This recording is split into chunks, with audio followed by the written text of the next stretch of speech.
Hello and welcome to this Clásico preview show. Just 2 days away now from the first Clásico of the season. Kay Murray and Craig Burley here in the studio. Lots to discuss. We'll be hearing from our team in Madrid as well. But the drama has already begun before a ball has even been kicked. Mundo Deportivo saying this is Lamine's Clásico. Sport going with Lamine heats up the Clásico. Why do they say this? Well, this is a recent quote from the player himself. Talking about Real Madrid, he said they always get the calls, they always complain. Let's welcome in our team in Madrid now. Alex Kirkland, Mario Suarez and Luis Garcia. And I suppose I should start, Alex, by asking you where this came from, because it is a comparison and there is some context to it.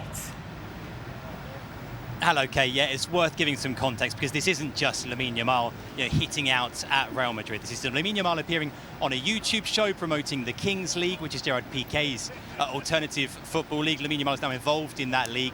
He has a team. It's a 20-minute interview in which they cover kind of all kinds of subjects. The tone is light-hearted. He gets lots of things thrown at him. It's quite a kind of informal setting. And one of the questions during that interview is someone saying, it makes kind of a throwaway comment, is this rival team, which is presided over by a very popular streamer here in Spain, are they like Real Madrid? Are they kind of the Kings League version of Real Madrid? And in that context, Lamine Yamal says, yeah, you know, they rob and they complain and things like that. But it's one throwaway line, which, like I say, isn't even directly talking about Real Madrid. Nonetheless, of course, in the context of just a day or two before the Clásico, it's the kind of thing that's going to make headlines. What do we think about this, guys? Luis, do you have any problem with Lamine saying something like this at a time like this? No, I think, yeah, of course, the time is not the best one. I think that right now, Lamine Yamal is under the microscope. Everything that he does, everything that he's going to mention is going to look and explode in different ways. People will have...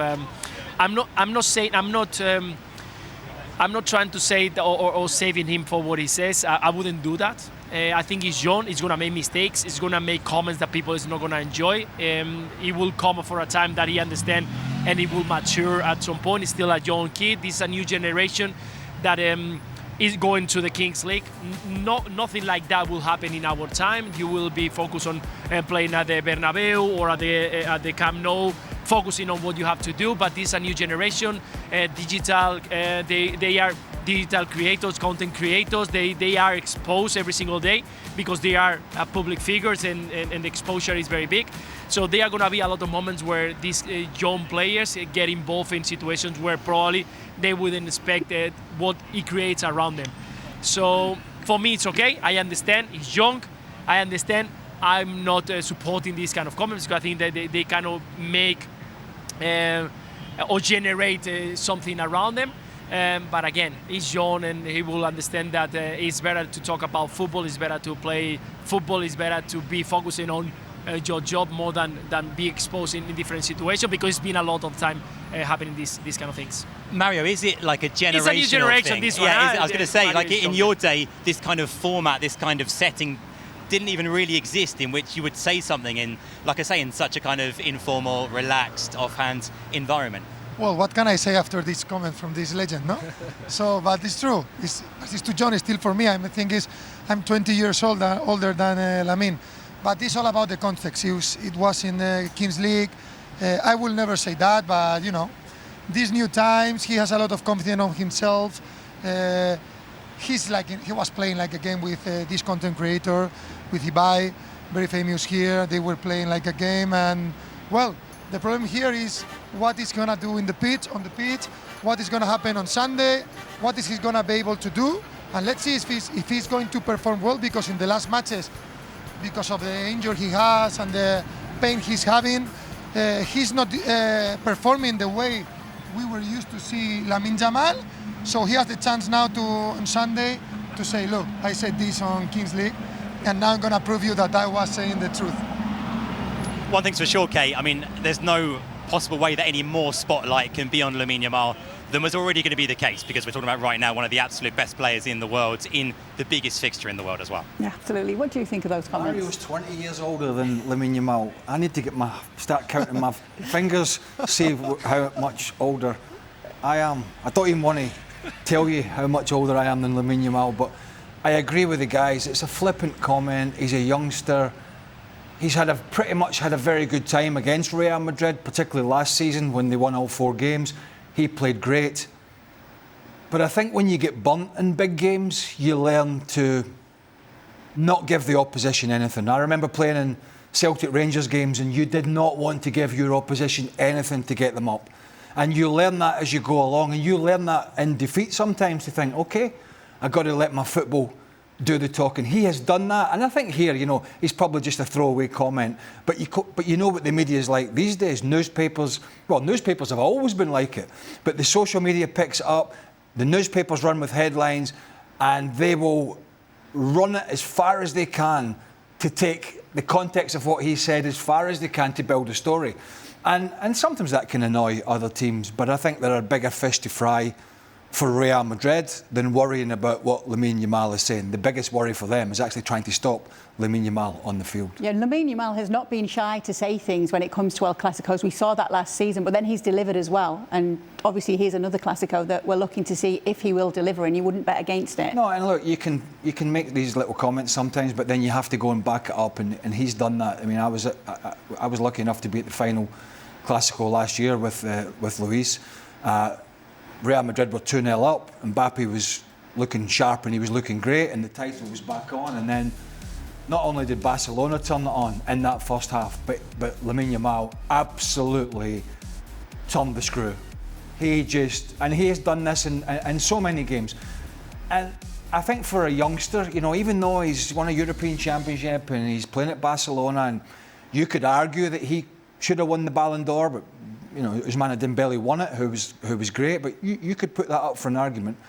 So as a teenager, he's pretty much done a lot, done more than most will do in a whole career.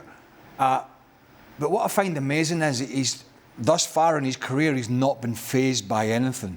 But for people that have played the game for a while, like the lads in Spain and myself, there are always times in your career where things take a turn for the worse.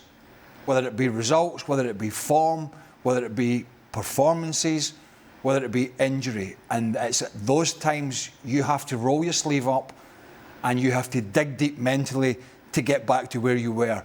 Thankfully for him and most of the youngsters, it's been an upward curve thus far. But trust me, unfortunately, when you have a long career, these moments come along where you are really tested, and it's usually mentally. And Pedri's been through it, with injury. We've seen Ansu Fati, who was going to be the next star at Barcelona, really struggle with injury and form. And these things are really sent along to test you. It's been a young career for him.